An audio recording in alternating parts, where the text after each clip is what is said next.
beautiful morning.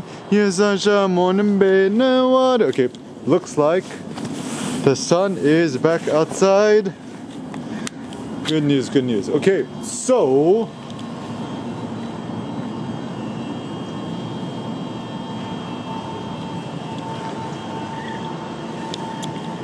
back in the Bitcoin game. 20 Bitcoin back black. Okay, so come the first Bitcoin rapper. I'll call myself Bit Boy. Okay, got the big boy with the big bucks. The big buck, right? So, some Bitcoin. My safe word is Bitcoin. Right, so some thoughts. What is the future of the Bitcoins, the monies, blah blah blahs? I'll tell you. So, simple thought. Think 8 years ahead. That's two halving effects. Every 4 years is a halving effect in the world. The Bitcoins makes it like astronomically more difficult to mine more Bitcoins. And what that means then is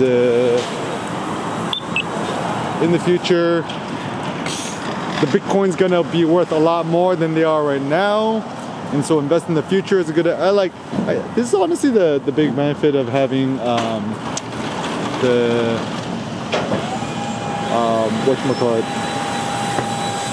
big benefit of having a kid, because you could just understand things easier. Like Seneca is currently like 3 years old. 8 years from now, he's gonna be 11, not even 12 yet, right? So just think about it. 8 years from now, price of Bitcoin can go up or down. Obviously up. Seems pretty obvious. Some certain trends which look good. So block.xyz, formerly known as Square. You know, like you go to every hipster coffee shop, they have the little Square reader. Yeah, Jack Dorsey. Lightning works.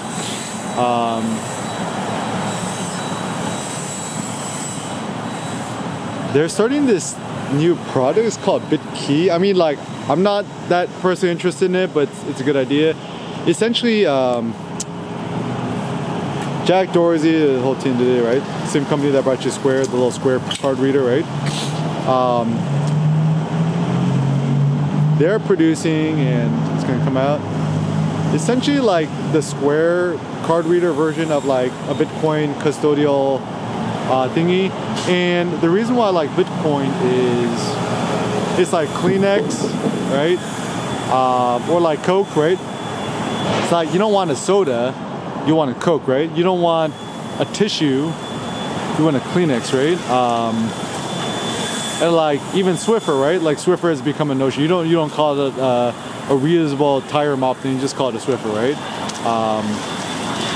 So every single successful thingy is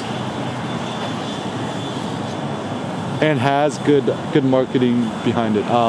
Also, good thing about Bitcoin, right? Like bright ass orange color, like same color as the new Lamborghini Revuelto. Yeah, you could spot the thing from a mile away. And also, a good thought is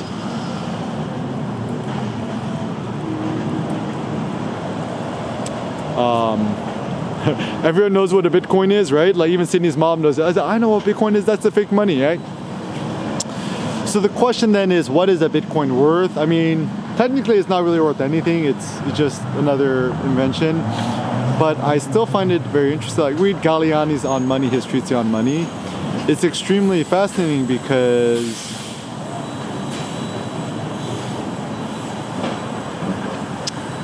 it kind of questions like what is money, why does it matter, whatevs. Ultimately, like, you know, historically and in general, the most valuable thing is probably gold because you could use it as jewelry. It just looks nice and shiny.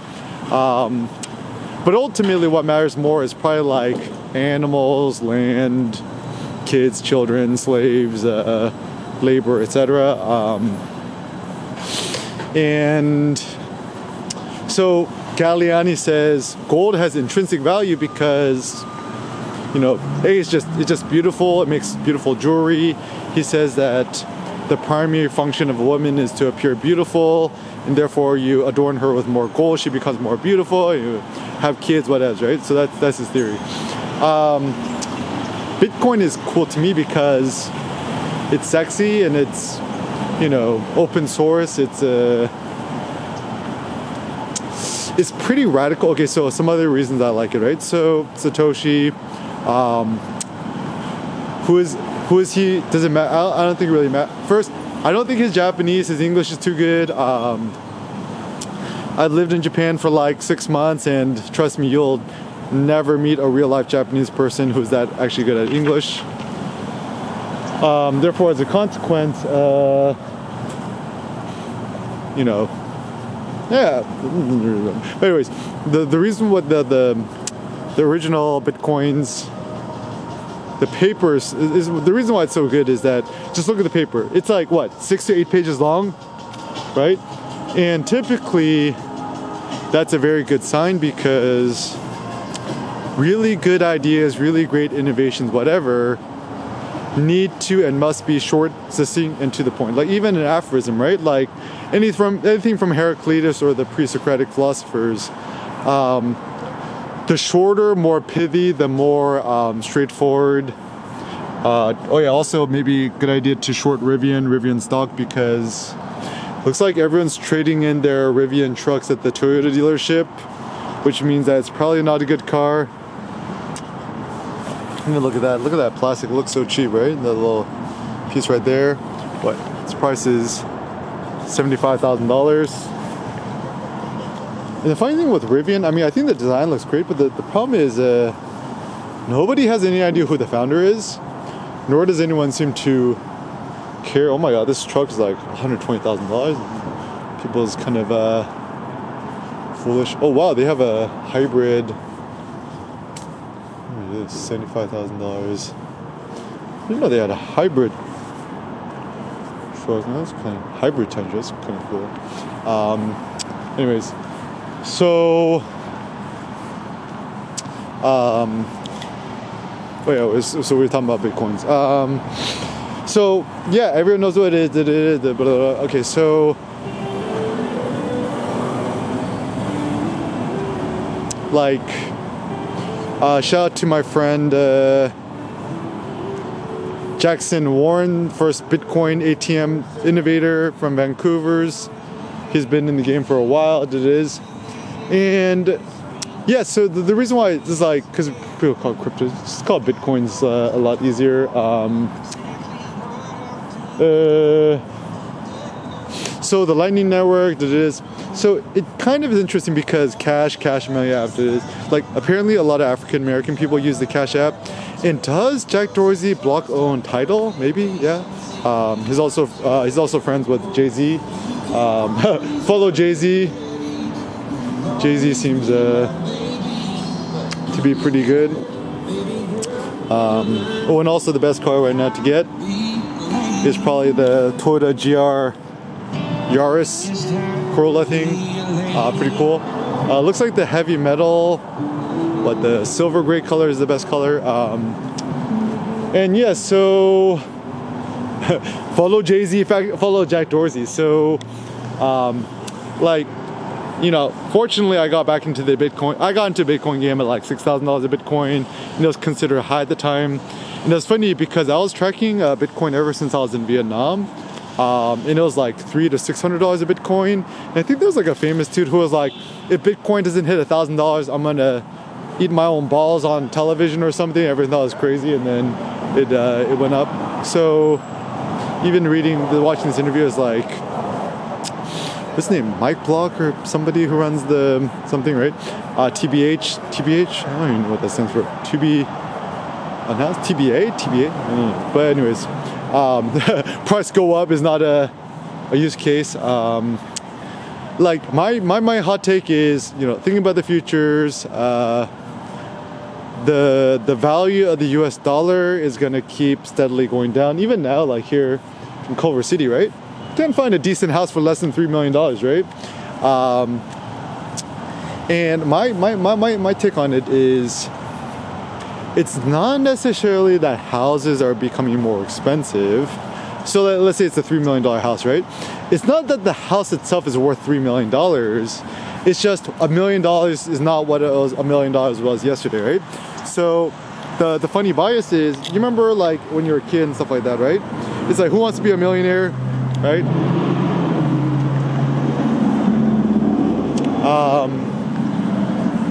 Right? But now what? $1 million could get you like a shitty condo in Inglewood, right? So my thought is $1 million today is like what $100,000 used to be like 10 years ago, right? So as a consequence, because the government just keeps printing out money ad infinitum, the problem here then is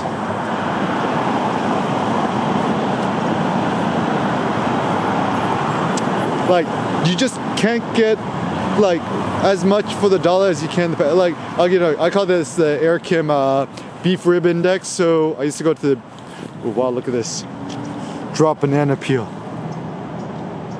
piece of art. What does it mean? What does it mean? Oh, also V Brown, you better send me some new V Brown. Look at this. It's got holy moly's on there already. Okay, so.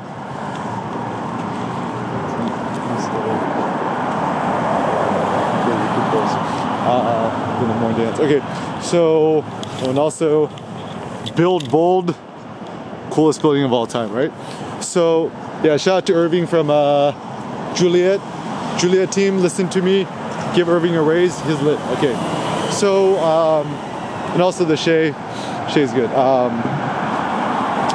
So yeah, like I call it the beef rib index. Like I think there was a minute where the one on Beach Boulevard, Costco Business Center, we could buy beef ribs for only $1.99 a pound, and now the price has ballooned to almost like $3.99, $4.99, $5.99 a pound.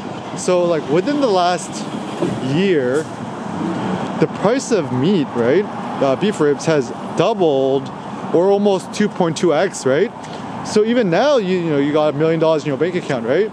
That's only technically worth $500,000. You can't even buy much with it, right? Because ultimately, what are real resources? Gasoline, paying rent, buying a house, buying food, I don't know, airline tickets, pretty much it, right? And so the big issue is, the reason why rent is getting so expensive, it is, right, is the value of the US dollar currency is less. For example, if you're still offering to pay, $38 an hour to a janitor and nobody's biting, it's probably a sign that a lot of the youth of today would prefer to just chill at their mom's basement, smoke weed, play World of Warcraft, than get a job, right? Because think about it this way, like, after COVID, people just kind of woke up and they just found, it's like, why am I working? It's like, then the American government did a very foolish job. Even Trump, he done compromise. He liked a backbone. You print out fake money, free money, just give people free money in the mail, send them $1,000 whatever, right? Like, what is people gonna do?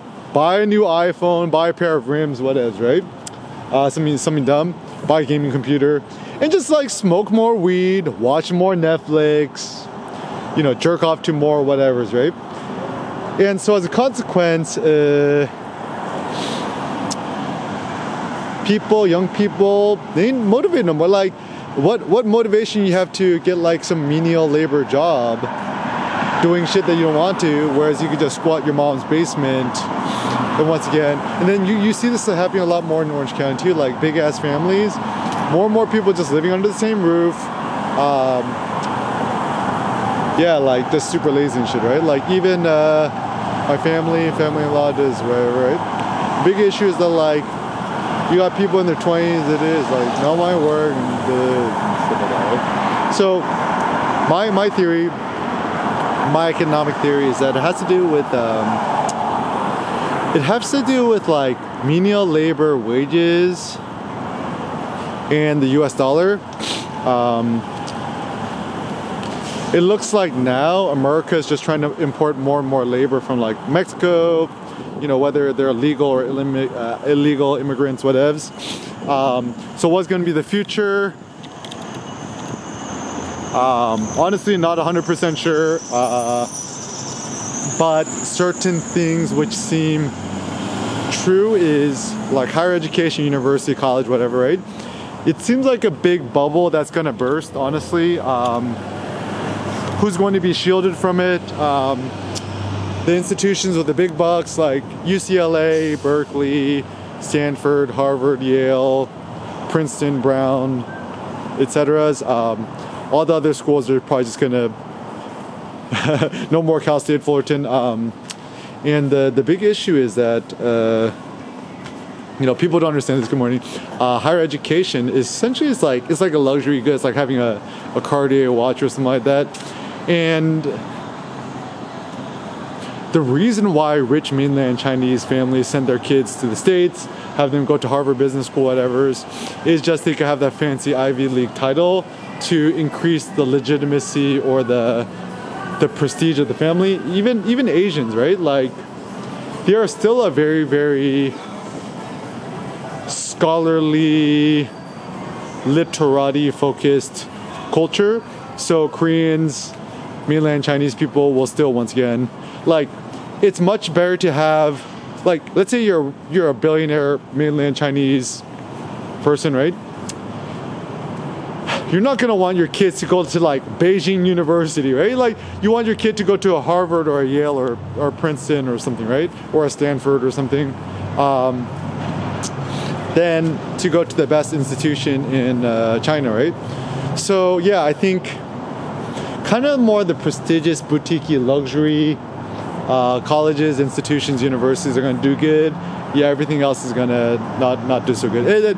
The easiest way to just track it is just look at who has the biggest endowment. Even UCLA is interesting because God bless the soul of David Geffen. Bumping $750 million into the new LACMA, stuff like that. So the future of LA looks pretty good. UCLA looks good. UCLA is college sports, whatever, right?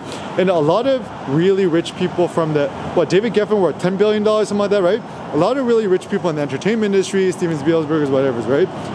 Give money to USC, UCLA, etc. because once upon a time these institutions helped them and they just want to give back, right? Even George Lucas creating a new Lucas Museum of the Narrative Arts, like next to USC campus and the Science Center and the Discovery Center, whatever, right? Natural History Museums is going to be pretty cool. Looks like a Millennium Falcon from outside. So the future of LA looks pretty good, right? And the future of America looks very good. Ultimately, think about it this way. Honestly, like, everyone wants to be in America. They want to become American. Rappers, like, even you got like cool Japanese teenagers from, Osaka and Tokyo, whatever, Shinjuku. They all listen to like A$AP Ferg, A$AP Rocky, Kanye, even rich mainland Chinese kids, right?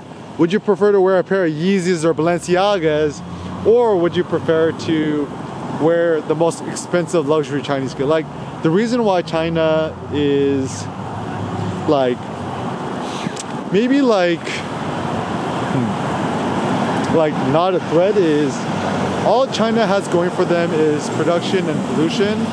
So the goal is we produce the stuff in China, mainland China, and we pollute their environments, and then we have all these cheap Amazon Prime stuff that we could use in America, rather than people who,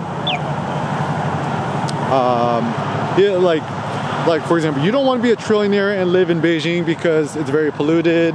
That's why they buy nice ass houses in Vancouver. Like my friend Glenn from Singapore has a nice place in Vancouver. Everyone wants to go to Vancouver for the weathers, etc. And I think it's a smart strategy. And I love Vietnam, it is, right? But actually the big issue was when I was in Vietnam, I couldn't even access my crypto accounts and stuff like that. It was kind of blocked. So America in terms of freedom, stuff like that is still the best. Oh, other things too, like apparently, I don't know if it's true now, right? Apparently North Korea is hoarding Bitcoin. Like, was it Uzbekistan or Ukraine? One of the U countries, right? They also like hoarding Bitcoin. So everyone wishes that they went into a time machine and bought said asset when it was worth X amount, but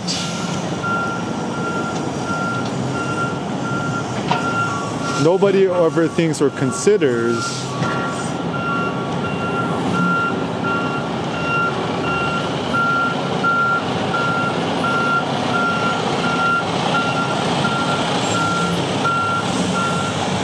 that the future of tomorrow starts today. So for example, I'm only 35, right? I'm still pretty young. 10 years is gonna go by like this. 10 years from now, price of Bitcoin can go up or down. Obviously gonna go up. I predict in the next 10 years, it's gonna be worth at least $100,000 of Bitcoin, maybe more. I don't know, $500,000 of Bitcoin. My personal hot take is in the next 30 years, while I'll only be 65 years old, still pretty young. Like, I wouldn't be surprised if Bitcoin hits $1 million of Bitcoin or $1.2 million of Bitcoin, whatever. I mean, fortunately for us Americans, the US dollar is still going to be around. The US dollar still has supremacy. Anyone who is like, we're going to all start accepting yuan, I'm like, no, we're not. You guys are not critical thinkers. No RMB. Because once again, like, yuan, RMB is not sexy. Like, once again, even Chinese people, right? Would you rather have the world's best Huawei phone or Xiaomi phone or an iPhone Pro, right? It's like, it's obvious, right? Even the rich mainland Chinese, right?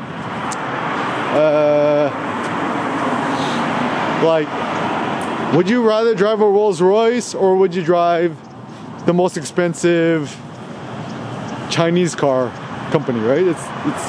People still care about prestige and stuff like that. So anyways, moral of the story short, start hoarding those Bitcoins. My personal goal, 100 Bitcoins matte black.